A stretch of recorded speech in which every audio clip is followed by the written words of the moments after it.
All India Confederation of the Blind presents Capacity Building and Organizational Development. நம்மை பொறுத்தவரை பார்வையற்றவர்களை பொறுத்தவரை நம்மளுடைய வாழ்க்கை எப்படி இருக்கு டே டு டே லைஃப்ல மிசரபிளா இருக்கு. ஓகே, அதே மாதிரி நம்ம ஒரு விஷயத்துக்குமே நம்ம என்ன பண்ண வேண்டியது இருக்கு, உரிமை குரல் கொடுக்க வேண்டியது இருக்கு. அதே சமயத்துல டிஸ்கிரிமினேஷன் பாகுபாட ஃபேஸ் பண்ணிட்டு இருக்கோம் இல்லையா? சோ அதுக்கு நமக்கு என்ன தெரிஞ்சிருக்கணும்? டெக்னாலஜி ஓகே, நமக்கான சட்டங்கள். ஜெயாக்கு எல்லாரும் ஒரு big applause. Thank you Jaya. So சட்டங்கள் தெரிஞ்சிருக்கணும் இல்லையா?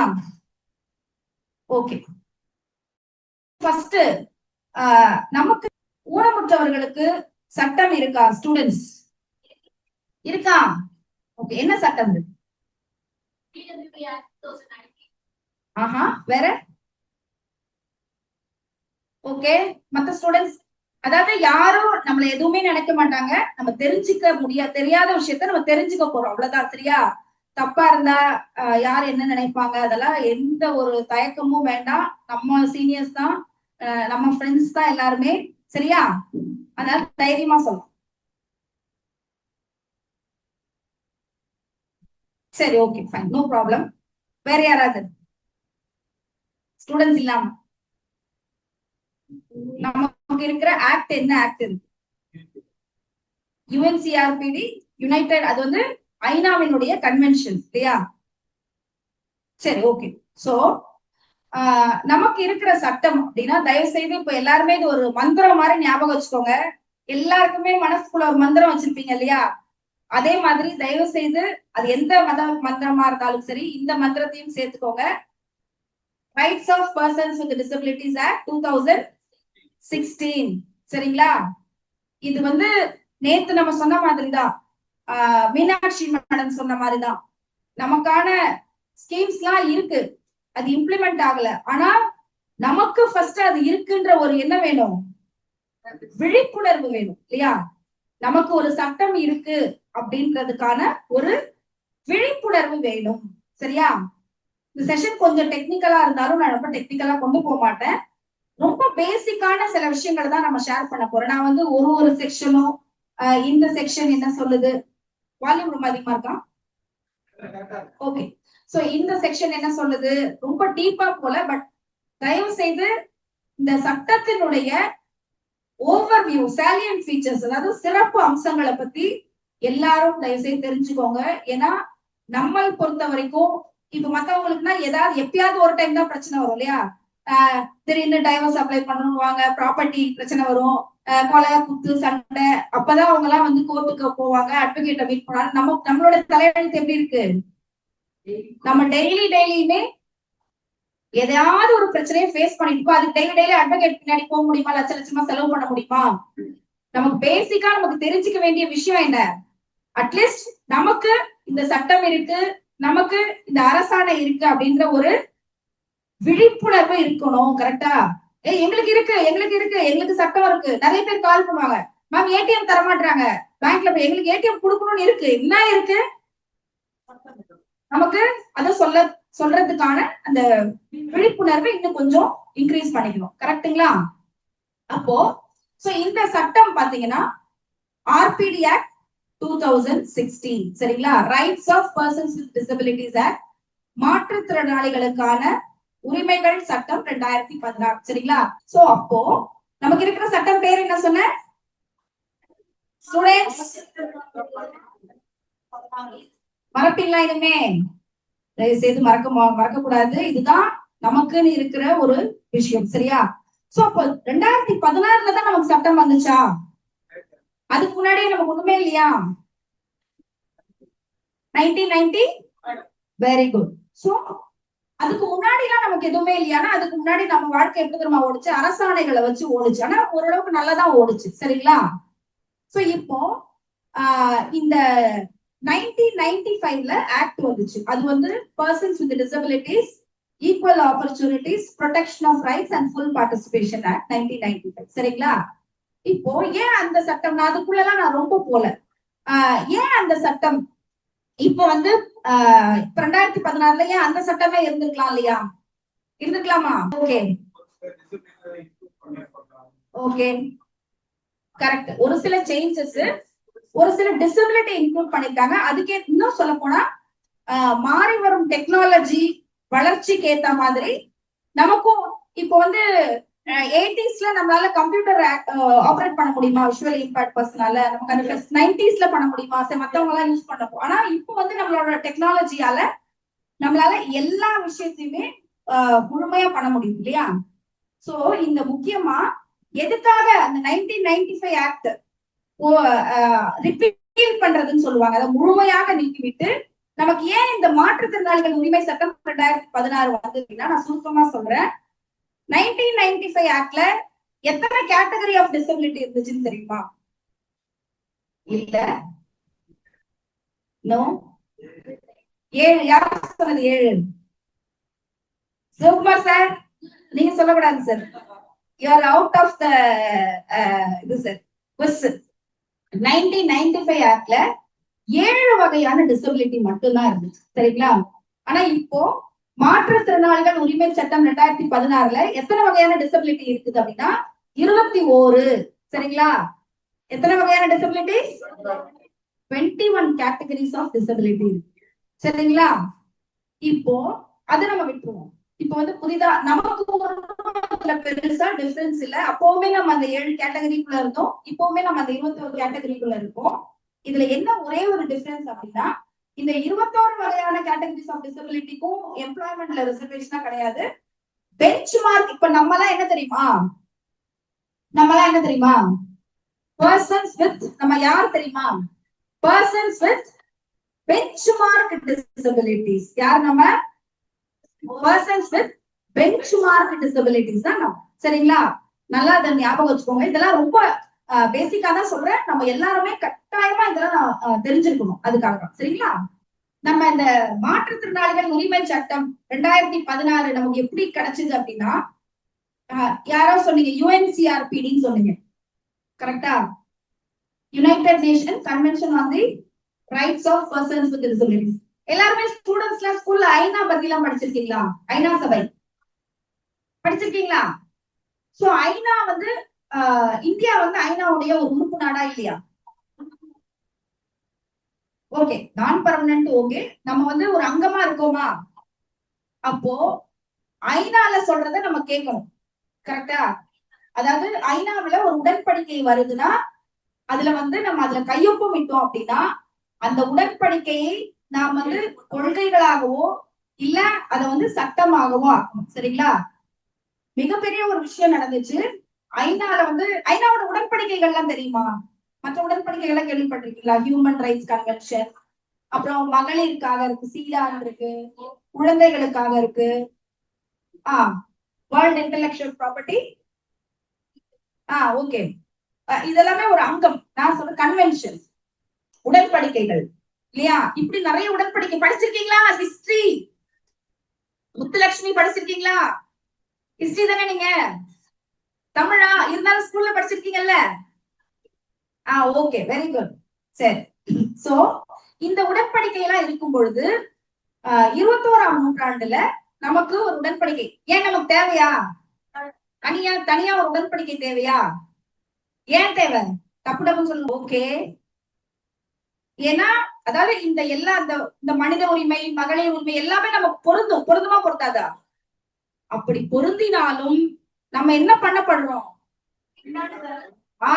பின்னாடி சைட்லைன் பண்ணப்படுறோம், கரெக்டா? புறக்கணிக்கப்படுறோம், நம்மளுடைய உரிமைகள் மறுக்கப்பட்டு இருக்கு, டிஸ்கிரிமினேட் பண்ணப்படுறோம். அதனாலதான் ஐநா என்ன பண்ணாங்க?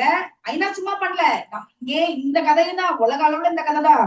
எப்படி நமக்கு கூட போராடுறோம், அதே மாதிரிதான் வேர்ல்டு பிளைண்ட் யூனியன் இந்த மாதிரி ஆர்கனைசேஷன்லாம் இந்த ஐநா வந்து கன்வென்ஷன் போட்டாங்க, கரெக்டா?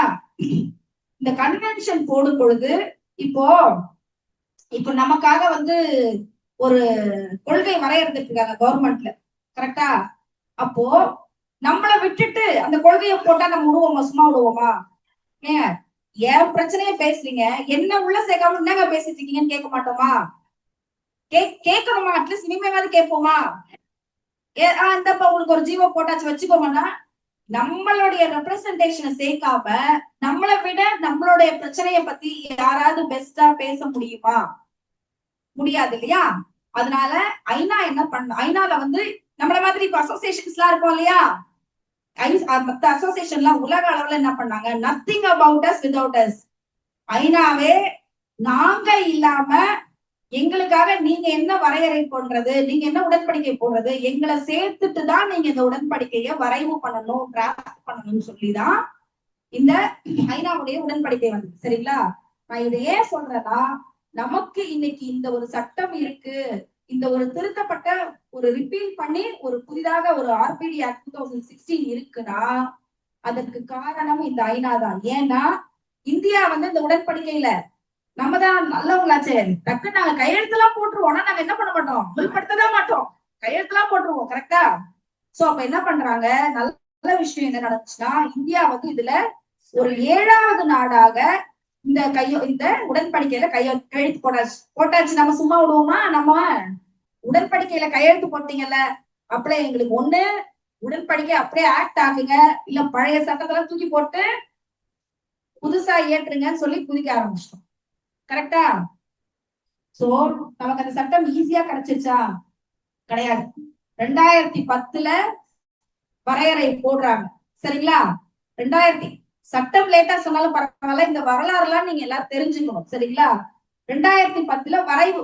ஒரு சட்டம்னா உடனே வந்து ஒரு 10 பேர் போட்டா அந்த லா படிச்சுக்க செக்ஷன் 1, 2, 3, 4 எல்லாம் போட மாட்டாங்க. புரியுதுங்களா? ஒரு சட்டம் வருதுன்னா ஃபர்ஸ்ட் ஒரு டிராஃப்ட் போடுவாங்க. இப்ப எப்படி நீங்க ஒரு விஷயத்த நோட் பேட்ல போட்டு கரெக்ஷன் பண்ணிட்டு அப்புறமா பண்ணுவோம்ல, ஃபர்ஸ்ட் ஒரு டிராஃப்டா போட்டு அது வந்து என்ன பண்ணுவாங்க, நம்மளுடைய இது என்னன்னா டிராஃப்டா போட்டு அதுல இருக்கிற அது என்ன குரூப்போ எக்ஸ்பர்ட் குரூப்போ அவங்கள்ட்ட கன்சல்ட் பண்ணணும். அப்போ கன்சல்ட் பண்ணும்போது என்ன பிரச்சனை வருது, நம்ம எல்லாம் சண்டை போடணும், எங்களையும் சேருங்க, நாங்க தான் வரைவு பண்ணணும், அதனால எங்களையும் சேருங்கன்றோம். அதுலயும் நமக்குள்ள சண்டை, எங்களை சேருங்க, பிளைண்ட் என்ன சொல்றோம், நாங்க எத்தனை பேர் இருக்கணும், மத்த டிசபிலிட்டி அவங்க சொல்றாங்க, இப்படி நமக்குள்ளயும் சண்டை. அதுல நான் அதையும் சொல்றேன். சரிங்களா? நமக்கு முக்காவாசி பிரச்சனையே நமக்குள்ள யூனிட்டி இல்லாததான் காரணம். கரெக்டா? சோ அப்போ நமக்குள்ள சண்டை போட்டு அதுலயும் விமன் வித் டிசபிலிட்டிஸ் உள்ள போடுங்க அப்படின்னு சொல்லி சண்டை போடுறோம். சரிங்களா? சோ அந்த சண்டையெல்லாம் ஃபுல்லா சொன்னா நீங்க சண்டையிலே முடிஞ்சிரும். அதனால கடைசியில என்ன ஆச்சுன்னா 2014 காங்கிரஸ் அரசாங்கம் முடிவுக்கு வந்துச்சா, அப்போ அவசர நிலையில அவசர பிரகடனமா இந்த சட்டம் இயற்றப்பட பார்த்தாங்க. என்ன பிரச்சனைனா, நமக்கு ஏற்கனவே இருந்த உரிமையெல்லாம் பறிக்கிற மாதிரி இருந்துச்சு அந்த முன்னாடி இருந்த வரை. சரிங்களா? அப்போ அந்த அவசர பிரகடனமா நிறைவேற்றக்கூடாதுன்னு நாங்க எல்லாமே நாடு தழுவிய போராட்டம் பண்ணோம். இப்போ ஒரு சட்டம்னா அதை வந்து திருப்பி அனுப்புறதுக்கு உரிமை யார்கிட்ட இருக்கு சொல்லுங்க பாக்கலாம், தயவு செய்து சொல்லிடுங்க ஸ்டூடெண்ட்ஸ். ஓகே, பிரசிடென்ட் ஸ்டேட்ல, கவர்னர், ஸ்டூடெண்ட்ஸ். சரி, சட்டம் இயற்றுனா பொலிட்டிக்கல் சயின்ஸ் படிச்சீங்களா, சிவிக்ஸ் எல்லாம் படிச்சீங்களா? சரி, மறந்துட்டீங்க. ஓகே, சரி, பரவாயில்ல. சரிங்களா? அவங்க சொன்னாங்கல்ல, கவனிச்சீங்களா? யாருக்கு உரிமை மறுக்கிறதுக்கு இருக்கு? Okay, very good. ஸ்டேட்னா ஓகே, சோ கவனிச்சிட்டீங்க. சோ அப்ப நம்ம என்ன பண்றோம்னா, ஸ்டேட்ல வந்து நாங்கெல்லாம் போய் கவர்னர் மாளிகை முன்னாடி போய் உட்கார்ந்தோம். சரியா? இயற்றாதே அப்படின்னு சொல்லி உட்கார்ந்தாச்சு. ஸ்டேட்ல இந்த சென்ட்ரல்ல என்ன பண்ணாங்கன்னா, ஜந்தர் மந்தர் பார்லிமெண்ட் இருக்கு இல்லையா, அங்க போய் கால வரையற்ற போராட்டம் பண்றாங்க மாற்றுத்திறனாளிகள். அந்த சட்டம் வந்து நிறைய எங்களை உரிமைகளை மறுக்கிற மாதிரி இருக்கு, அதனால வந்து என்ன பண்ணுங்க, நீங்க வந்து இத வந்து திருத்துங்க, எங்களை கன்சல்ட் பண்ணுங்க, திருப்பி எக்ஸ்பர்ட் கமிட்டி போடுங்க, திருத்துங்கன்னு சொல்லி பயங்கரமா போராடுறாங்க. எவ்வளவு தடி அடிகள், கண்ணீர், ரத்தம் சிந்திதான் இன்னைக்கு நமக்கு கிடைச்சிருக்க சட்டம். சரியா? நம்ம வந்து எல்லாமே நமக்கு ஈஸியா கிடைக்குது அப்படின்னு நினைக்கிறோம். இந்த ஜெனரேஷன்ல நமக்கு கிடைச்சிருக்க ஒவ்வொரு உரிமைக்கு பின்னாடியும் எத்தனையோ பேருடைய போராட்டம் இருக்கு, எத்தனையோ பேருடைய ரத்தம் இருக்கு. இன்னைக்கு வந்து சிஎஸ்சிஏபில எவ்வளவு பேர் உண்ணாவிரதம் இருக்காங்க. கரெக்டுங்களா? தெரியுமா? அதெல்லாம் கேள்விப்பட்டிருக்கீங்களா? எத்தனை பேரு கால வரையற்ற உண்ணாவிரதம் இருக்காங்க. அதனால வந்து எத்தனையோ பேர் ரோட்ல உட்கார்றாங்க, காவலர்கள் கிட்ட தடியடி வாங்குறாங்க. இதெல்லாமே நீங்க எல்லாருமே உணர்ந்து கை கோக்கணும். அதுக்காக தான் சொல்றேன், நாங்க செய்யற ஒர்க்க சொல்லி காட்டுறதுக்காக சொல்ல. இனிமே உங்களை மாதிரி இளைஞர்கள் கரெக்டா? அந்த வேலை இல்லாதோட வலி யாருக்கு தெரியணும்? கரெக்டா? அப்போ நீங்க எல்லாமே இதை பண்ணணும். சோ அப்புறமா இந்த சட்டம் திருப்பியும் நிலைக்குழு அனுப்பப்பட்டு 2016 நமக்கு கிடைக்கும். சரிங்களா? சோ இப்போ இந்த சட்டம் என்ன, இந்த சட்டத்துடைய நோக்கம் அப்படின்னா, முதல்ல ஐநாவுடைய உடன்படிக்கை இருக்குன்னு சொன்ன இல்லையா? இப்போ நமக்கு 2 டாக்குமெண்ட் முக்கியம். ஒண்ணு ஐநாவினுடைய ஊனமுற்றோர் உடன்படிக்கை UNCRPD, ரெண்டாவது இந்த RPD Act 2016. சரிங்களா? வேலை வாய்ப்பை பத்தி சிவகுமார் சார் பேசுவாங்க உங்ககிட்ட. நான் பேசிக்கான இந்த சட்டத்துடைய முக்கிய சாராம்சத்தை மட்டும் சொல்றேன். சரிங்களா? அதுக்கப்புறம் நீங்களா படிச்சு தெரிஞ்சுக்கலாம், இன்னும் தெரிஞ்சுக்கணும். சோ இந்த சட்டத்துடைய முக்கிய நோக்கம் என்ன அப்படின்னா, பர்பஸ் என்னன்னா, முதல்ல இந்த UNCRPD கையெழுத்து போட்டாங்க இல்லையா, அத ஃபர்ஸ்ட் அமல்படுத்தணும் அப்படின்றதுதான். சோ அதனாலதான் அந்த UNCRPD சொல்லப்பட்டிருக்க எல்லா கருத்துக்களையும் இதுல சட்டமாக்கியிருக்காங்க. சரிங்களா? எல்லா ஷரத்துகளையும், ஷரத்துனா ஆர்டிகல்ஸ் சொல்லுவாங்க. சரிங்களா? ஆர்டிகல்ஸ் UNCRPD 50 ஆர்டிகல் இருக்கு, அது எல்லாத்தையுமே சட்டமாக்கணும் அப்படின்றதுதான் நம்ம. சரிங்களா? சோ இப்போ முக்கியமா இது என்னன்னா, மாற்றுத்திறனாளிகளுக்கு தடையற்ற சூழலை உருவாக்கணும். சரிங்களா? பேரியர் ஃப்ரீ என்வாயன்மெண்ட், ஈக்குவாலிட்டி, சமவாய்ப்பு, சமத்துவத்தை ஏற்படுத்த வேண்டும். இன்னும் அதை விட முக்கியமான ஒரு விஷயம் என்னன்னா, சேரிட்டி மாடல். அப்படின்னா என்ன? சேரிட்டி மாடல்னா என்ன? ஒரு பரிதாப நோக்கோடு நம்ம பாக்குறாங்களா? பரிதாப நோக்கோடு பாக்குறாங்களா? ஏதோ உங்களுக்கு எல்லாம் சலுகை சொல்றாங்களா சொந்தக்காரங்களா? உங்களுக்கு எல்லாம் என்ன, உங்களுக்கு தான் சலுகை, உங்களுக்கு என்ன, உங்களுக்கு தான் முன்னுரிமை, உங்களுக்கு தான் சலுகை சொல்றாங்களா? அதாவது இந்த சேரிட்டி மாடல்ல இருந்து சோசியோ மாடலுக்கு கொண்டு வரணும். அதுதான் இந்த சட்டத்துடைய முக்கியமான ஒரு விஷயம். சரிங்களா? சேரிட்டி அப்ரோச் அன்னைக்கு நாங்கெல்லாம் டிஸ்கஸ் பண்ணும்போது முத்துலட்சுமி அதை பத்தி ரொம்ப தீவிரமா பேசினாங்க. எப்படி சமுதாயம் நம்மள சேரிட்டியா பரிதாப நோக்கோடு பாக்குறாங்க அப்படின்றது நம்ம அது தனியான ஒரு டிஸ்கஷன். ஆனா அவங்க நிறைய முக்கியமான விஷயத்த அன்னைக்கு நாங்க எல்லாருமே பேசிட்டு இருக்கோம் கேர்ள்ஸோட, டிஏபி கேர்ள்ஸோட. அப்போ நிறைய ஒரு முக்கியமான விஷயங்களை பத்தி நம்ம பேசணும் இல்லையா முத்துலட்சுமி? அவங்கதான் அதுல நிறைய கொதிச்சு நிறைய ஷேர் பண்ணாங்க. சொசைட்டில எப்படிலாம் அவங்க போகும்போது வரும்போது அவங்களும் இண்டிபெண்டா டிராவல் பண்ணுவாங்க. சோ அப்போ இதெல்லாம் தெரிஞ்சுக்கணும். அப்ப நமக்கு ஒரு சட்டம் இருக்குன்றது தெரிஞ்சுக்கணும். கரெக்டுங்களா முத்துலட்சுமி?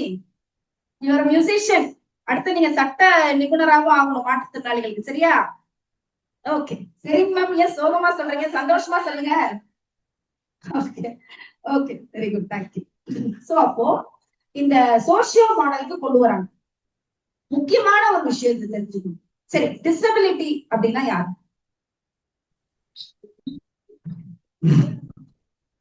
Okay, very good. ஊனமுற்றவர்கள், அப்புறம் மாற்றுத்திறனாளிகள். ஓகே, அப்புறம்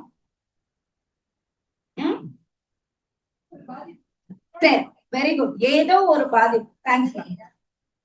ஓகே, இப்போ நம்மளுடைய முன்னாடி இருந்த சட்டம்ல மாற்றுத்திறனாளிகள்னா 40க்கும் அதிகமான டிசபிலிட்டி இருந்தா அவங்கள ஊனமுற்றவர்கள் முடிச்சுக்கிட்டாங்க. கரெக்டா?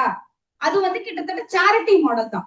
கிட்டத்தட்ட ஓகேப்பா, பாவம்பா, 40 மேல இருக்கா, சரிப்பா, நீ டிசேபிள்பா, ஓகேவா? ஆனா இந்த சட்டம் என்ன சொல்லுதுன்னா, பட் இதுவும் நமக்கு ஐநாவால தான் கிடைச்சது. டிசபிலிட்டின்றது அது லாங் டேர்மா இருக்கலாம், ஷார்ட் டேர்மா இருக்கலாம், பிசிக்கலா இருக்கலாம், இன்டெலெக்சுவலா இருக்கலாம், மென்டல் டிசபிலிட்டியா இருக்கலாம். ஆனா எப்போ அந்த டிசபிலிட்டி வருது? இப்போ நமக்குலாம் நம்ம பிளைண்டா இருக்கிறது நம்ம பொறுத்தளவுக்கு ஒரு பிரச்சனையா சொல்லுங்க? நோ, கரெக்டா? அப்போ எப்ப நமக்கு பிரச்சனை வருது? Okay, very good. அடுத்தவங்களால புறக்கணிக்கும் போது. இன்னும் ரொம்ப டீப்பா சொல்லணும்ல, பேசிக்கா சொல்லுங்க. யாரோ சொன்னீங்களே பாகுபாடு. Very good. நம்ம எங்கெல்லாம் பாகுபடுத்தப்படுறோம்? Okay, very good. அதான் சொசைட்டி, சோசியல், அது சோசியல் ஃபங்க்ஷன்ல பாகுபடுத்தப்படுறோம் இல்லையா? அப்புறம் ஒர்க் பிளேஸ். ஓகே, ஸ்கூல் காலேஜ்ல என்னன்னு சொல்லுங்க. சரி, ஓகே. வேற? ஓகே, என்னமா? இப்போ சரி, நம்ம எல்லாம் விழுந்தோம், விழாதவங்க யாருமே கிடையாதுப்பா. சரிங்களா? அதுவும் கிராக்ல விழாத விஷயம் பாடி இருக்கவே முடியாது எனக்கு தெரிஞ்சு. சரியா? வரலாறு இருக்கவே முடியாது. சோ ஏன் அப்படி விழுறோம்னா, அந்த இதுல என்ன இல்ல, கரெக்டான டாக்டைல் இல்ல, அவங்க வந்து நம்மள கன்சல்ட் பண்ணாம ஏதோ ஒண்ணு போட்டு வச்சு என்ன பண்ணிடுறாங்க, ஏதோ நம்ம நடக்கிறோம், நமக்கு அது டாக்டைல்னா என்ன சொல்லுங்க பார்க்கலாம். டாக்டைல், அதாவது டாக்டைல்னா ஏதாவது ஒரு கொஞ்சம் நம்ம கண்டுபிடிக்கிற மாதிரி, பிளைண்ட் கண்டுபிடிக்கிற மாதிரியான கொஞ்சம் அடையாளங்கள் மாதிரி இருக்கும். ஒரு மாதிரி ஷார்பன் பண்ணிருப்பாங்க, அதை டிஃப்ரெண்டா பண்ணிருப்பாங்க. சரிங்களா? ஆனா இது வந்து எல்லா இடத்துலயுமே இல்ல. எதுக்காக நான் அதை சொல்ல வரேன்னா, இப்போ ஒரு ரோடோ, ஒரு டிவியோ, ஒரு எந்த ப்ராடக்ட்ஸா இருந்தாலும் சரி, வெப்சைட்டா இருந்தாலும் சரி, சாஃப்ட்வேரா இருந்தாலும் சரி, இப்ப பிளைண்டுக்கு தனியா, சைட் எடுக்க தனியா, பிளைண்டுக்கு தனியா, சைட் எடுக்க தனியா எல்லாம் பண்ணக்கூடாது. இது அந்த ஒரு விஷயம் ஒரு வெப்சைட்டா இருந்தாலும், ஒரு ஆப்பா இருந்தாலும், அது விஷுவலி இம்பேர்ட் பீப்புளும் யூஸ் பண்ற மாதிரி இருக்கணும், சைட்டடும் யூஸ் பண்ற மாதிரி இருக்கணும். இதனால எந்த காஸ்டும் அவங்களுக்கு எக்ஸ்ட்ரா ஆக போறது கிடையாது. இப்போ நம்ம ஏதாவது ஒண்ணு அக்சசபிள் பண்ணுங்கனாலே ஒண்ணுமே இல்ல. ஒரு சின்ன விஷயம் நான் ஷேர் பண்றேன். நான் வந்து ஷேர் பண்ணலாமா? மியூச்சுவல் ஃபண்ட் எல்லாருமே லைட்டா கேள்விப்பட்டிருப்பீங்க இல்லையா? சோ மியூச்சுவல் ஃபண்ட், ஓகே, ஒரு சேவிங்ஸ்னு வச்சுக்கோங்களேன். அதுல இன்வெஸ்ட் பண்றதுக்காக ஒரு கம்பெனி காண்டாக்ட் பண்ணேன். அவங்களோட இது எனக்கு ரொம்ப காண்டாக்ட் பண்ணோம்னா அவங்க என்ன சொன்னாங்கன்னா, ஃபர்ஸ்ட் நல்லா பேசினாங்க. நான் இவ்வளவு இன்வெஸ்ட் பண்ணலாம்னு இருக்கேன் சார். நான் சொன்னேன் எல்லாமே பண்றேன் சார். உங்களுக்கு நாங்க பேக்ரவுண்ட்ல பண்ணி கொடுத்துறோம். நான் சொன்னேன் சார், உங்க ஆப்ல முதல்ல என்னால லாகினே பண்ண முடியல, அதுக்கே நான் சைட்டட் ஹெல்ப் கேட்க வேண்டியது இருக்கு.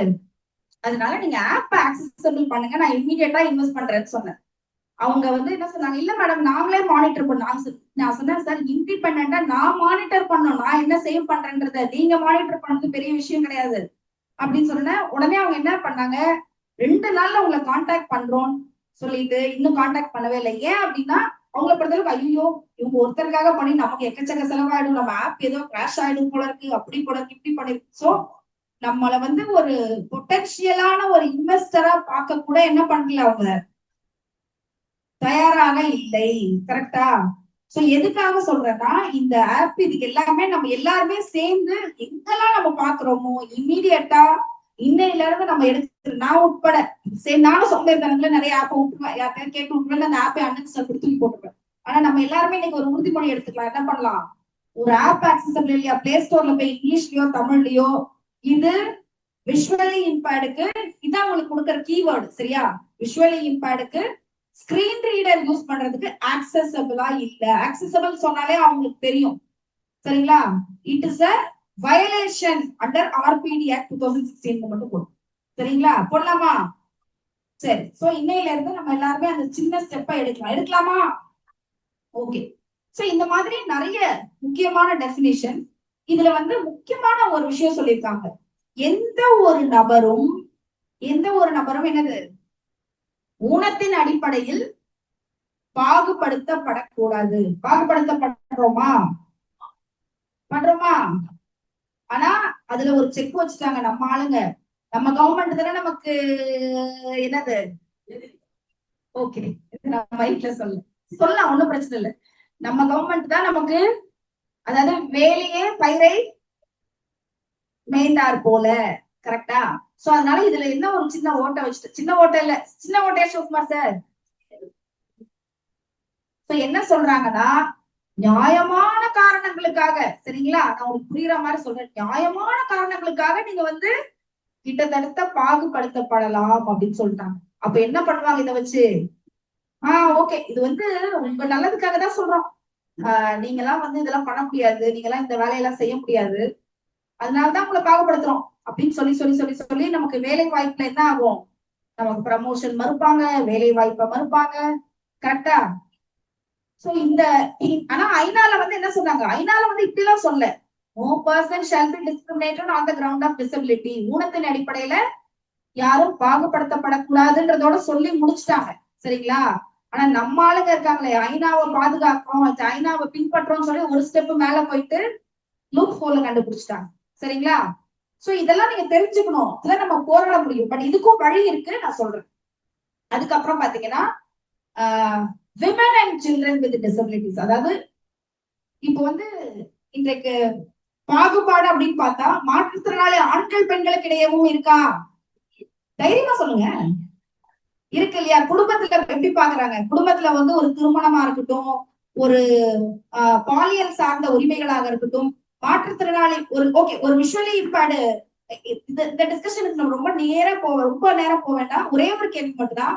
ஒரு திருமணம் அப்படின்றத பொறுத்தளவுக்கு பார்வையற்ற ஆண்களுக்கு அதிகமா வாய்ப்பு கிடைக்குதா, பார்வையற்ற பெண்களுக்கு அதிகமா வாய்ப்பு கிடைக்குது? ஆண்களுக்கு தான் கிடைக்குது இல்லையா? சீனியர்ஸ்லாம் ஓகே, மேடம் சொல்லிட்டாங்க. சோ இந்த மாதிரியான மாற்றுத்திறனாளிகளுடைய உரிமைகளை பாதுகாக்கணும், அவங்களுடைய திருமண உரிமைகளை பற்றி பேசுறாங்க. சரிங்களா? இந்த சட்டத்துல பெருசா ஒண்ணும் பேசல, ஆனா பேசியிருக்காங்க, ஐநாக்காக பேசியிருக்காங்க. அதே மாதிரி நம்மளுடைய பாலியல் சார்ந்த உரிமைகள், ரீப்ரொடக்டிவ் ரைட்ஸ், இனப்பெருக்கம் சார்ந்த உரிமைகளை குறித்து பேசுறாங்க. நல்ல கேள்வி. தம்ப் இம்ப்ரெஷன் வச்சாலும் செக் புக் ஃபெசிலிட்டி கொடுக்கப்படணும், தேர்ட் பார்ட்டி செக்கும் கொடுக்கலாம் அப்படின்னு சொல்லி கிளியரா சொல்லிருக்காங்க. அதுக்கான கைட்லைன்ஸ் எஸ்பிஐல எல்லாம் போட்டிருக்காங்க. இப்போ வந்து ஆர்பிஐ சர்க்குலர் மட்டும்தான், ஏன்னா இந்த லீகல் கெப்பாசிட்டியை பொறுத்த அளவுக்கு விஷுவலி இம்பேர்டுக்கு வர பிரச்சனை இதுதான் மிக பெருசு இல்லையா? மத்த டிசபிலிட்டிஸ்க்கு வந்து இன்னும் மத்த மாதிரி நிறைய பிரச்சனைகள் இருக்கு அவங்களுக்கு. நமக்கு வர்றது முக்கியமா லீகல் கெப்பாசிட்டி, சட்ட தகுதின்னு பார்த்தோம்னா பேங்க்ல தான் நமக்கு பிரச்சனை வருது, லோன் கொடுக்க மாட்டாங்க நம்மளுக்கு. நான் முன்னாடியே ஒரு விஷயம் சொன்னேன் ஸ்டார்டிங்ல, நம்மலாம் யாருன்னு சொன்னேன், தயவு செய்து சொல்லிடு. நம்மளாம் யாரு? நம்ம இந்த பெஞ்ச மறக்கவே கூடாது, சரியா? ஏன் அப்படின்னா இந்த ரிசர்வேஷன் அப்படின்ற ஒரு விஷயம் யாருக்கு இருக்கு? பர்சன்ஸ் வித் பெஞ்ச் மார்க் டிசபிலிட்டிஸ்க்கு மட்டும்தான் இருக்கு, சரியா? 21 டிசபிலிட்டின்னு சொன்னீங்களே மேடம், எல்லாருக்கும் உண்டானா கிடையாது. யார் யாரெல்லாம் பெஞ்ச் மார்க் டிசபிலிட்டி நீங்க சொல்லுங்க பாப்போம். பெஞ்ச் மார்க் டிசபிலிட்டினா முதல்ல நீங்க யார் யாரெல்லாம் டிசபிலிட்டின்னு சொல்லுங்க.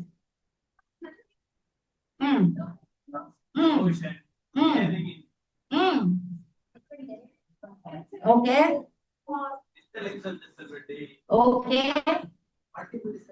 ஓகே ஓகே நோ வார்பிசம், உள்ளத்தன்மை உடையவர்கள். அப்புறம் ஓகே, நீங்க கேட்ட கேள்விக்கு பதில் கிடைச்சிருச்சா? கரெக்டா? பெஞ்ச் மார்க் யாருமா கேட்டீங்க? கிடைச்சிருச்சாடா? சோ பெஞ்ச் மார்க் டிசபிலிட்டின்றது நம்ம வந்து பிளைண்ட்னஸ், லோ விஷன், அப்புறம் intellectually disable, locomotor disability, person. Multiple டிசபிலிட்டினா யாரு?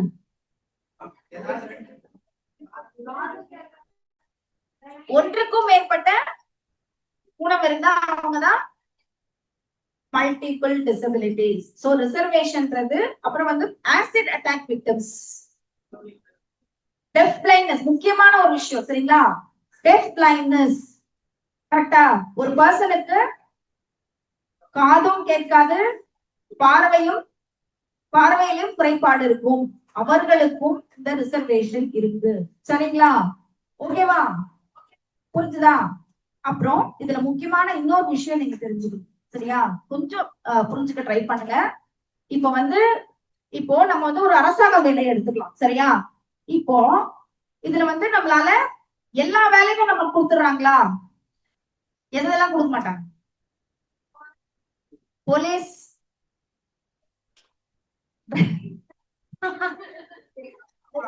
அப்புறம் ஃபயர் டிபார்ட்மெண்ட். ஓகே, இப்ப நான் எதுக்காக சொல்றேன்னா, இப்ப நம்ம வந்து ஒரு வேலைக்கு அப்ளை பண்றோம்னு வச்சுக்கோங்களேன், கவர்மெண்ட்ல இந்த சட்டத்துல, சரிங்களா? கேக்குறீங்களா? ஐடென்டிபிகேஷன் ஆஃப் ஜாப்ஸ் ஒண்ணு இருக்கு, சரிங்களா? என்னது? செக்ஷன் 33, சரிங்களா? ஐடென்டிபிகேஷன் ஆஃப் ஜாப்ஸ் என்னன்னா, சார் இருக்காரு, கமிட்டில இருக்காரு, சிவகுமார் சார் புடிங்க, இனிமே எதனா பிரச்சனைனா ஒரு ஐடென்டிபிகேஷன் ஜாப்ஸ் கமிட்டில அரசாங்கத்துல இருக்காரு, சரிங்களா? அதை பத்தி நான் ரொம்ப சொல்ல, சார் பேசுவாங்க. இப்ப ஐடென்டிபிகேஷன் ஆஃப் ஜாப்ஸ்னா என்னன்னா, இப்ப வந்து வேலையை கண்டறியறது இல்லையா? நான் வந்து முன்னாடி ஒரு பிரச்சனை இருக்கு இந்த சட்டத்துல, வேலையை பயிர மேய்ஞ்சதுன்னு சொன்னேன். என்ன சொன்னேன்? எதுக்கு சொன்னேன்? இதுல வந்து பாத்தீங்கன்னா மாற்றுத்திறனாளிகள், பார்வையற்றவர்களால என்ன செய்ய முடியும், வேலையெல்லாம் பொருந்தும் அப்படின்றத வந்து லிஸ்ட் போட்டாங்க. இப்போ எதுக்காக இந்த லிஸ்ட்னா, ஒன்ஸ் இந்த லிஸ்ட் போட்டாங்கன்னா அவங்களால உங்களால இந்த வேலையெல்லாம் செய்ய முடியாதுப்பா, நாங்க போடலாம். இப்ப இதுக்கு ஒரு எக்ஸாம்பிள் சொல்லலாமா? பாண்டியன் கிராம வங்கி எல்லாரும் கேள்விப்பட்டிருக்கீங்களா? இப்போ வந்து அது இந்தியன் பேங்கோட கிராம வங்கியில இணைஞ்சிருச்சு, கரெக்டா? நிறைய எக்ஸாம்பிள் இருக்கு, பட் நம்ம தமிழ் சார்ந்தது அப்படின்றதுனால நான் சொல்றேன். அவங்க என்ன பண்ணாங்கன்னா, கிளர்க்குக்கு ஒரு வேகன்சி, 2 வேகன்சி போட்டிருந்தாங்க பிளைண்டுக்கு, சரிங்களா? இப்போ நம்மளுடைய பார்வையற்ற ஒரு நபர் என்ன பண்ணாரு, அதை வந்து அந்த வேகன்சிய வந்து அப்ளை பண்ணிட்டாரு, எக்ஸாம் பாஸ் பண்ணிட்டாரு, அட்வர்டைஸ்மெண்ட் போட்டு இது வந்து ஹியரிங் இம்பேர்டுக்கு மட்டும்தான் உண்டு, ஆர்த்தோக்கு மட்டும்தான் உண்டு, பிளைண்டுக்கு 0 போட்டாங்க. பிளைண்டுக்கு என்ன பண்ணாங்க? அப்போ அந்த நபர் வந்து இன்ஃபேக்ட் அவருடைய மார்க் வந்து ஜெனரல் கட் ஆஃபையும் மீறி போயிடுச்சு. சரிங்களா? என்ன ஆயிடுச்சு? ஜெனரல் கட் ஆஃபையும் அதிகமா வாங்கியிருக்காரு. ஜெனரல் கட் ஆஃப்னா டிசபிலிட்டி கட் ஆஃப் இல்லாம சைட்டட் பீப்புள் அந்த கட் ஆஃப் வச்சிருப்பாங்க இல்லையா, ஜெனரல் கேட்டகரின்னு ஒண்ணு வச்சிருப்பாங்க இல்லையா, அந்த கட் ஆஃப்லயும் வாங்கி அவருக்கு போடல. அப்போ அவர் நம்மள அப்ரோச் பண்ணாரு. நம்ம உடனே என்ன பண்ணோம், இந்த விஷயம் ரொம்ப அர்ஜென்ட், ஏன்னா அப்புறம் வேகன்சி போட்டு இன்டர்வியூ எல்லாம் வச்சுட்டாங்கன்னா நம்மளால எதுவும் பண்ண முடியாதுன்னு இமீடியட்டா என்ன பண்றோம், மெட்ராஸ் ஹைகோர்ட்ல முதல் அமர்வு பப்ளிக் இன்ட்ரெஸ்ட் லிட்டிகேஷன் பொதுநல வழக்கு. சரிங்களா? பொதுநல வழக்கு நம்ம வந்து சென்னை உயர்நீதிமன்றத்துல போறோம். அப்ப அவங்க என்ன சொல்றாங்கன்னா, பிளைண்டால வந்து கேஷ்ல உட்கார முடியாது, பிளைண்டால இதை பண்ண முடியாது, அதை பண்ண முடியாது. நம்மளுடைய ஒரே 2 ஆர்குமெண்ட் தான். நம்மளோட ஃபர்ஸ்ட் ஆர்குமெண்ட் வந்து என்ன அப்படின்னா, முதல்ல வந்து இந்த ஜாப் அரசாங்கத்தால கண்டறிஞ்சாச்சு, கிளரிக்கல் போஸ்ட்ன்றது. ஒன்ஸ் அரசாங்கத்தால ஒரு வேலை கண்டறியப்பட்டால் என்ன பண்ண முடியாது, எந்த டிபார்ட்மெண்ட்டும் என்ன சொல்ல முடியாது சொன்னார், அவங்க ஓனா மறுக்க முடியாது, அவங்க பர்மிஷன் வாங்கணும். முதல்ல என்ன பண்ணணும், கவர்மெண்ட் கிட்ட சீஃப் கமிஷனர், சரிங்களா, டிசபிலிட்டி மாற்றுத்திறனாளி ஆணையர் இருக்காங்க இல்லையா, ஆணையர் கிட்ட பர்மிஷன் வாங்கிதான். அதான் என்னோட ஆர்குமெண்ட். அவங்க கவர்மெண்ட் ஐடென்டிஃபை பண்ண முடியாது, நீங்க மறுக்க முடியாது. இன்னொரு விஷயம், ஆயிரக்கணக்கான பார்வையற்றவர்கள் எல்லா வங்கியிலையும் கிளரிக்கலா ஒர்க் பண்ணிட்டு இருக்காங்க அப்படின்றது. அப்புறம் அந்த நபருக்காக தனியா இன்டர்வியூ வச்சு இன்னைக்கு அந்த வங்கியில 2015 அப்புறம் கிட்டத்தட்ட 25 பேருக்கு மேல கிளர்க்காவும் ஆபீசராவும் இன்னைக்கு வேலை செஞ்சுட்டு இருக்காங்க. சரிங்களா? நான் ஏன் இத சொல்றேன்னா, நமக்கு விஷயங்கள்லாம் தெரிஞ்சிருக்கணும். நம்ம பாட்டுக்கு பிளைண்ட் பேங்க்ல நிறைய பேர் 1000 பேர் வேலை செஞ்சிருக்காங்க, 1000 பேர் வேலை ஆர்குமெண்ட் வச்சா ஜட்ஜஸ்க்கும் எல்லாமே தெரியாது, நம்ம வைக்கிற ஆர்குமெண்ட்டை வச்சுதான். சரிங்களா? முக்கியமான விஷயம் என்னன்னா, நம்மளோட ஆர்குமெண்ட் என்னவா இருந்துச்சு, இந்த ஜாப் பார்வையற்றவர்களுக்காக ஆல்ரெடி அரசாங்கத்தால கண்டறிஞ்சாச்சு, இதுக்காக எத்தனையோ அரசாணைகள்லாம் இருக்குன்றத முக்கியமான ஆர்குமெண்ட். சரிங்களா? இதே மாதிரிதான் இந்தியன் பேங்க்ல நம்மளுடைய அழகிய பெருமாள் சார் இருக்காங்க. இன்னைக்கு ரொம்ப சக்சஸ்ஃபுல்லா சார் வந்து சீனியர் மேனேஜரா ஒர்க் பண்ணி இப்ப சீஃப் மேனேஜருக்கும் எலிஜிபிள் ஆயாச்சு. ஆனா இதே இந்தியன் வங்கி தான் என்ன பண்ணாங்க, அவருக்கான வேலையை வந்து இதே காரணம் காட்டி மறுத்தாங்க. அப்ப நம்ம என்ன பண்றோம், திருப்பியும் சீஃப் கமிஷனர் கோர்ட்ல கேஸ் போட்டோம். மத்திய ஆணையர் இருக்கார் இல்லையா, மாற்றுத்திறனாளிகளுக்கான ஆணையர் இருக்கார் இல்லையா, அவர்கிட்ட வழக்கு பதிவு செஞ்சு 15 நாள்ல நமக்கு எனக்கு நேரா போன் பண்ணி, மேடம் நாங்க இன்னைக்கு அவருக்கு ஆர்டர் அனுப்புறோம் அப்படின்னு சொல்லிட்டாங்க. சரிங்களா? இதுக்கும் என்ன காரணம், இந்த போஸ்ட் விஷுவலி இம்பேர்டுக்காக ஐடென்டிஃபை, ஏன்னா இல்லைன்னா அவங்கவுங்க பேங்க் முதல்ல பிரான்சஸ் பிளைண்ட் வந்தா ஐயோ எங்களுக்கு பிளைண்ட் வேணாம், எங்களுக்கு பிளைண்ட் வேணாம்னு சொல்லி துரத்த பார்ப்பாங்க. இதெல்லாம் நிதர்சனமான உண்மைகள். சரிங்களா? அப்போ நமக்கு என்ன தேவை, இந்த மாதிரியான சட்டத்தினுடைய என்ன தேவை, சட்டத்தினுடைய அவேர்னஸ். அட்லீஸ்ட் எந்த செக்ஷன் கூட நம்ம அப்புறமா தெரிஞ்சுக்கலாம். முதல்ல ஒரு நமக்கான இந்த வேலை வந்து கண்டறியப்பட்டிருக்கு அப்படின்ற ஒரு விஷயமாவது நமக்கு தெரிஞ்சிருக்கணுமா, தெரிஞ்சிருக்கணும் இல்லையா? சரி, ஓகே. அதனால இது நமக்கு தேவை. சரி, இப்போ அப்போ எது எந்த விஷயம் முக்கியம்னு சொன்னாங்க, ஒரு ஐடென்டிபிகேஷன் ஆஃப் தி இருக்க. 1996ல இருந்து வேகன்சியே இல்ல விஷுவலி இம்பேர்டுக்கான வேகன்சிக்கு வந்து பேக்லாக் வேகன்சிஸ். பேக்லாக்னா என்னது, பின்னடைவு காணி பள்ளியிடங்கள். சரிங்களா? அதுக்கான ரிசர்வேஷனை நீங்க ஃபாலோ பண்ணலன்னு கேஸ் போட்டோம். அவங்க என்னென்னமோ சொல்லி மறுத்து கிட்டத்தட்ட 2012 எத்தனை வருஷம் கழிச்சு, 2005ல போட்ட வழக்கு 2012 இந்த all India confederation of the பிளைண்டோட இனிஷியேட்டிவ்னால 4200க்கும் மேற்பட்ட வேகன்சிஸ் கிரியேட் பண்ணி ஸ்பெஷல் ரெக்ரூட்மெண்ட் டிரைவ் போயிட்டு இருக்கு. சரிங்களா? சோ அதனால நம்ம என்ன பண்ணணும், எந்தெந்த விஷயத்துக்கு என்னென்ன மாதிரி பண்ணணும் அப்படின்றத நம்ம பார்த்து பண்ணணும். சரிங்களா? சோ நீங்க எல்லாருமே இதெல்லாம் வந்து தெரிஞ்சுக்கணும். ஓகேவா? அதே மாதிரி நம்ம ரிசர்வேஷன் நேத்து சொன்னாங்க இல்லையா மீனாட்சி மேடம், வறுமை ஒழிப்பு திட்டம் சொன்னாங்களா, ஞாபகம் இருக்கா? பாவர்ட்டி அலிவியேஷன் ஸ்கீம்ஸ், இதுல நமக்கு எத்தனை சதவீதம் இடஒதுக்கீடு இருக்கு? சோ எத்தனை நமக்கு அதுல எத்தனை சதவீதம் இடஒதுக்கீடு இருக்கு? பாவர்ட்டி வறுமை ஒழிப்பு திட்டத்துல நமக்கு எத்தனை சதவீதம் இடஒதுக்கீடு இருக்கு? சோ இந்த சட்டத்துல இதுக்குமே ஒரு சதி நடக்க பார்த்துச்சு. என்னன்னா 1/2% லோ விஷனுக்கும் 1/2% முழு பார்வையற்றவர்களுக்குன்ற மாதிரி இருந்துச்சு. அதை நம்ம கடுமையா எதிர்த்து அதை ஸ்டாப் பண்ணோம். சரிங்களா? இப்போ ஆக்சசபிலிட்டி அப்படின்னா நம்ம என்னன்னு பார்த்தோம். ஓகே, நமக்கு எதெல்லாம் ஆக்சசபிளா இருக்கணும்? அணுகல் தன்மை நமக்கு எதெல்லாம் இருக்கணும்? சொல்லுங்க சார், சொல்லுங்க. வேலை வாய்ப்பு, கல்வி, வெப்சைட் எல்லாமே வந்து போக்குவரத்து எல்லாமே நமக்கு அக்சசபிளா இருக்கணும். ஏன்னா இந்த எதுக்காக நான் இதை திருப்பி சொல்றேன் அப்படின்னா, இந்த ஆக்சசபிலிட்டிக்காக நிறைய கவர்மெண்ட் சைட்ல இருந்து இனிஷியேட்டிவ்ஸ் இருக்கு. இனிமே நம்ம தான் இன்னும் நீங்க எல்லாருமே வந்து சுகன்யா பாரத் அப்படின்ற ஒரு ஆப்பை பிளே ஸ்டோர்ல இருந்து டவுன்லோட் பண்ணிக்கோங்க. சரியா? என்ன ஆப்? சுகன்யா பாரத் அப்படின்ற ஆப். எதுக்காக டவுன்லோட் பண்ண சொல்றேன்னா, அதுல வந்து நிறைய நம்மளுடைய சர்க்குலர்ஸ், நம்மளுடைய வேலை வாய்ப்பு எல்லாம் வந்துச்சுன்னா அதுல அனௌன்ஸ் பண்றாங்க. இன்னும் முக்கியமான விஷயம், உங்களுக்கு ஏதாவது ஆக்சசபிலிட்டி ரிலேட்டடான கம்ப்ளைண்ட்ஸ், சரியா? இப்போ ஒரு ரோடு ஆக்சசபிளா இல்லையா, அவங்க பண்றது பண்ணாது பண்ண வைக்கணும் நம்ம, இல்லையா? ஒரு வெப்சைட் இல்லையா, ஆப் இல்லையா, உடனே நீங்க அதுல போயிட்டு கம்ப்ளைண்ட், அந்த போர்ட்டல், அந்த ஆப் வந்து ரொம்ப ஆக்சசபிளா தான் இருக்கு, நம்ம யூஸ் பண்றதுக்கு ஏத்த மாதிரி அணுகத்தன்மையோட தான் இருக்கு. சோ அதனால நீங்க வந்து அந்த ஆப்பை வந்து டவுன்லோட் பண்ணிட்டு அதுல கம்ப்ளைண்ட்ஸ் ஒரு செக்ஷன் இருக்கு. சரிங்களா? நம்ம எல்லா பிளைண்ட் எல்லார்கிட்டயுமே இந்த ஆப் இருக்கணும். யூடிஐடி கார்டு அப்லோட் பண்ணணும் அதுல. சரிங்களா? UDID card number number entry பண்ணணும். இந்த ஆப் டவுன்லோட் பண்ணிக்கோங்க. இதுல வந்து மத்த ஆப்பர்ச்சுனிட்டிஸோட சேர்த்து கம்ப்ளைண்ட்ஸுக்கும் நமக்கு என்ன இருக்கு? ப்ரொவிஷன் இருக்கு. சரிங்களா?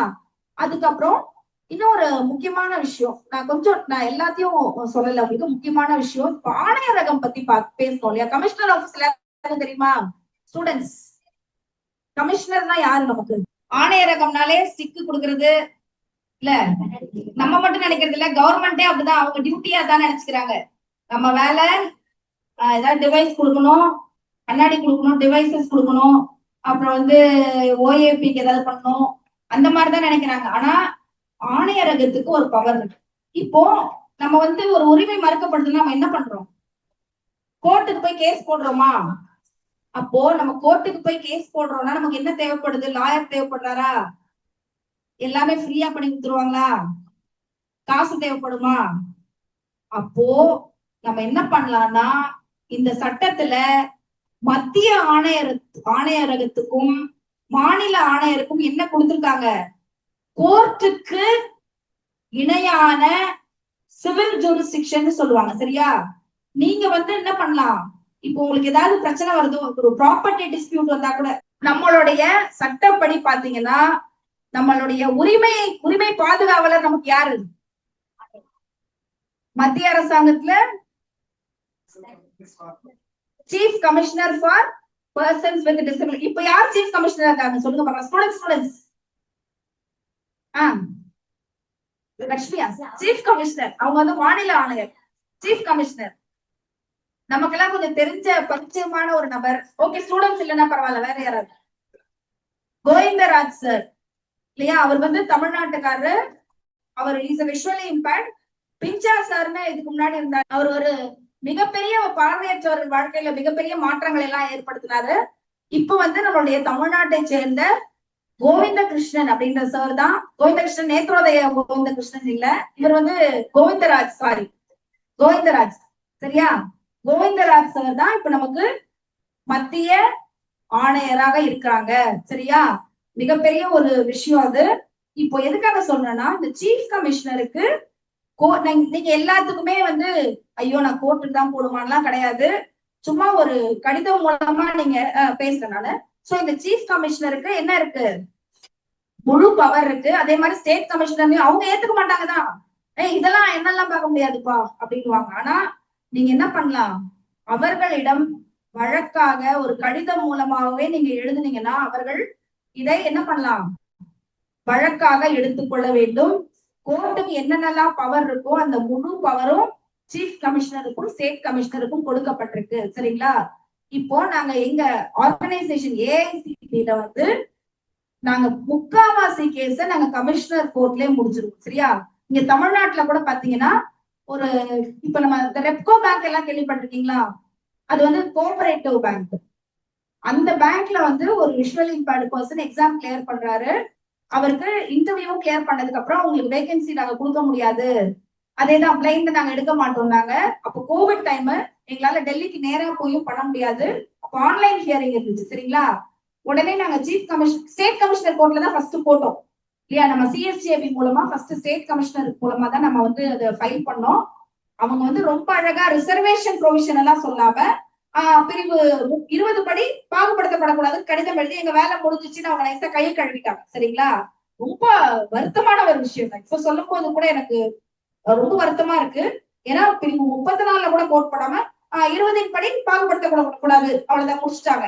அப்புறம் அவருக்கு அதை கொடுக்கவே இல்லை. திருப்பி நம்ம ஃப்ரெஷ்ஷா சீஃப் கமிஷனர் கோர்ட்ல ஃபைல் பண்ணி, அப்போ ஃபார்ச்சுனேட்டா சீஃப் கமிஷனர் இல்ல, நம்மளுடைய டிபார்ட்மெண்ட், சென்ட்ரல் கவர்மெண்ட் டிபார்ட்மெண்ட், நம்மளுடைய மாற்றுத்திறனாளிகள் செக்ரட்டரி தான் சீஃப் கமிஷனர் இருந்தாங்க. அவங்க கடுமையா ஆன்லைன்ல நானும் அந்த ஹியரிங் அட்டன் பண்ண பார்ட்டிசிபேட் பண்ண கடுமையா சாடி உடனே அவருக்கு வந்து அப்பாயின்மெண்ட் ஆர்டர் கொடுக்கணும்னு சொல்லி இப்ப அவரு 2020 ஜாயின் பண்ணிப்பாருன்னு நினைக்கிறேன். இப்போ அவர் கிட்டத்தட்ட 4-5 வருஷமா அந்த ரெப்கோ பேங்க்ல அப்பாயிண்ட் ஆன. அவங்க என்ன சொல்றாங்க, நாங்க வந்து 37-40 வருஷமா நாங்கெல்லாம் எந்த டிசேபிலிட்டியும் வேலைக்கு எல்லாம் வச்சதே இல்லை அப்படின்ட்டாங்க. சோ நம்ம இதுக்காக ஹைகோர்ட்டுக்கு போய் 50,000 ரூபாய் 1 லட்சம் ரூபாய் செலவு பண்ணி இதெல்லாம் நாங்க பண்ணல. நேரா சீஃப் கமிஷனருக்கு இமெயில்ல ஒரு லெட்டர் அனுப்பணும், நாங்க அச்சீவ் பண்றோம். இந்த மாதிரி நிறைய கேசஸ் சீஃப் கமிஷனர் மூலமா. ஸ்டேட் பேங்க்ல வந்து ஒருத்தருக்கு வேலையே இழந்துட்டாரு, அவருக்கும் நம்ம சீஃப் கமிஷனர் கோர்ட்ல போட்டுதான் அவருடைய வேலையை வந்து நம்ம திருப்பி பெற வச்சோம். சரிங்களா? சோ எதுக்காக சொல்றேன்னா, நீங்க எல்லாத்துக்குமே நம்ம வந்து கோர்ட்டுக்கு தான் போகணும். சீஃப் கமிஷனரும் ஸ்டேட் கமிஷனரும் நமக்கான கோர்ட் தான். அவங்கள வந்து ஆர்கனைசேஷன்ஸ் அஃபிலியேட்ஸ் எல்லாருமே அவர்களை வந்து பயன்படுத்தணும், அவர்களுக்கு கடிதங்கள் கொடுத்துட்டே இருக்கணும் அப்படின்றதுக்காக தான் நான் சொல்றேன். சரிங்களா? அடுத்தது வந்து பாத்தீங்கன்னா பனிஷ்மெண்ட். இந்த சட்டத்துல இந்த பனிஷ்மெண்ட் அப்படின்றதுக்கான ப்ரொவிஷன் இந்த சட்டத்துல இருக்கா? சோ மேக்ஸிமம் எவ்வளவு பனிஷ்மெண்ட் இருக்கு? எத்தனை ஆண்டுகள் வரை சிறை தண்டனை விதிக்கலாம்? 5 இயர்ஸா? இன்னும் கொஞ்சம் ஏத்தலாமே, கொஞ்சம் குறைக்கலாமே. Okay okay